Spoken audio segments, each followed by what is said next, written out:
E a paz do Senhor, tudo bem? Eu estava aqui na minha casa meditando um pouco na palavra do Senhor e Jesus ele ministrou algo muito forte no meu coração que eu quero muito compartilhar com vocês essa noite, né? Eu aprendo que a palavra do Senhor ela tem que ser divulgada, ela tem que ser compartilhada, né? Porque a Bíblia diz: "Ide e pregoai o meu evangelho a toda criatura", né? Saiba que nós carregamos a responsabilidade e o dever de pregoar esse evangelho, né? E é bem verdade que tem pessoas que encontram uma certa dificuldade, né, em pregoar esse evangelho, em falar de Jesus, né? Só que eu quero dar um conselho para você nessa noite, uma dica, né, que para você falar desse Jesus, falar deste evangelho, né, é necessário que você venha conhecer Jesus primeiro, para depois fazer um conhecido, porque não tem como, amado, a gente falar de alguém que a gente não conhece, né? Por isso que é necessário primeiro a gente buscar entender e conhecer Jesus para depois fazer dele um conhecido, né? E nós estamos vivendo um tempo em que pessoas, né, preferem ouvir de outras pessoas quem Jesus é do que realmente ouvir da boca dele, porque Jesus, aleluia, ele adora, ele ama, né, se relacionar com o teu povo, se relacionar comigo e com você. O maior desejo de Jesus é estar 24 horas, né, ligados em nós, né? É necessário que nós venhamos entrar num relacionamento mais profundo, né? É necessário que nós venhamos criar uma intimidade com Jesus para nós buscar conhecer e saber quem Ele é. E aí vai se tornar muito mais fácil da gente falar da palavra dele, porque quando a gente passa a viver, é bem mais fácil a gente falar. Amém? E eu estava aqui meditando em Lucas 7, no versículo 11, que vai nos dizer acerca da ressurreição do filho de uma viúva de Naim, né? É bem notório, é bem verdade a gente perceber na história de Jesus, na trajetória dele, no ministério dele aqui na terra, que Jesus ele sempre foi a um lugar com um propósito.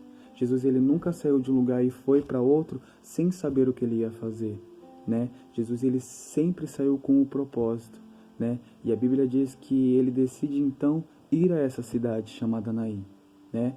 E o interessante é que quando ele chega à porta da cidade, a Bíblia diz, né, que ia saindo uma multidão, acompanhando um cortejo de uma viúva que já havia perdido seu marido e agora que perdeu o seu único filho, né?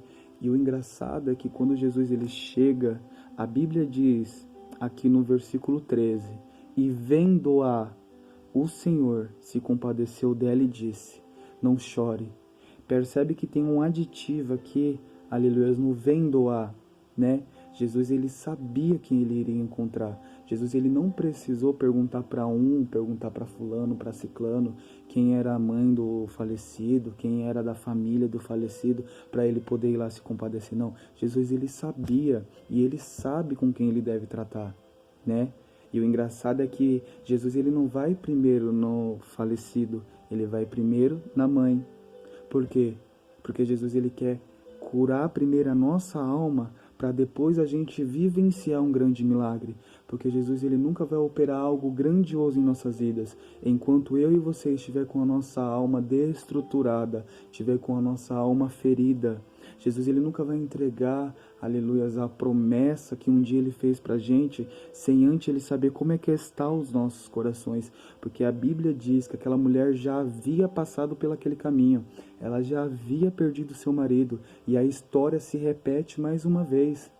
Ela está sofrendo mais uma perca, e a gente bem sabemos que a perca ela muito nos dói, muito nos magoa. Então Jesus primeiro queria tratar com aquela mulher, para depois fazer um milagre. E o engraçado é que quando Jesus se compadece dela e olha para ela e diga, não chores, Jesus ele vira e ele toca no esquife, aleluias. E ali aquele cortejo para e ele fala para o menino, levanta-te. E é esse levanta-te que eu quero frisar com você nesta noite. Jesus ele fala para mim e para você, levanta-te. Ainda não acabou, ainda não é tempo de parar. Porque muitas das vezes, irmão, nós estamos vivendo um tempo em que nós temos se deixado levar pela circunstância da vida, a gente tem se deixado levar pelos problemas, pelas dificuldades, pelas aflições. Só que nesta noite Jesus ele me trouxe aqui para falar para você: ei, levanta, ainda é longa a caminhada que eu tenho contigo. Aleluia.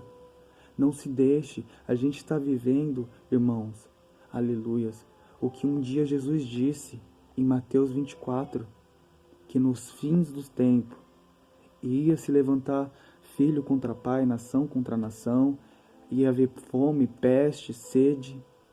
Só que isso eram os princípios da dores. E nós estamos vivendo um tempo em que esse coronavírus tem matado a muitos. Só que eu vou ser bem sincero para você. Isso é a palavra do Senhor se cumprindo, a gente tem que se alegrar por uma parte. Porque o que está escrito aqui, ó, é fiel e verdadeiro. E está muito próximo à volta de Jesus para as nossas vidas. Então que nós venhamos nessa noite, aleluias, atentar para os sinais. Jesus está à porta e Ele bate. E aquele que abrir, Ele vai entrar e vai ceiar com você e você com Ele. Eu aprendo que Jesus ele entra em nossas vidas e Ele experimenta tudo que a gente tem. E depois a gente se prepara para viver o sobrenatural dEle. Então que nós venhamos nessa noite se levantar. Não vamos deixar com que esse coronavírus venha parar a obra que Deus ele começou nas nossas vidas. Tem pessoas que têm abandonado sonhos. Tem pessoas que têm desistido de família. Têm deixado de vivenciar as maravilhas do Senhor. E nessa noite Jesus fala para você: levanta-te. Levanta-te. Amém? Fique com essa palavra, que o Senhor ele possa abençoar a sua vida.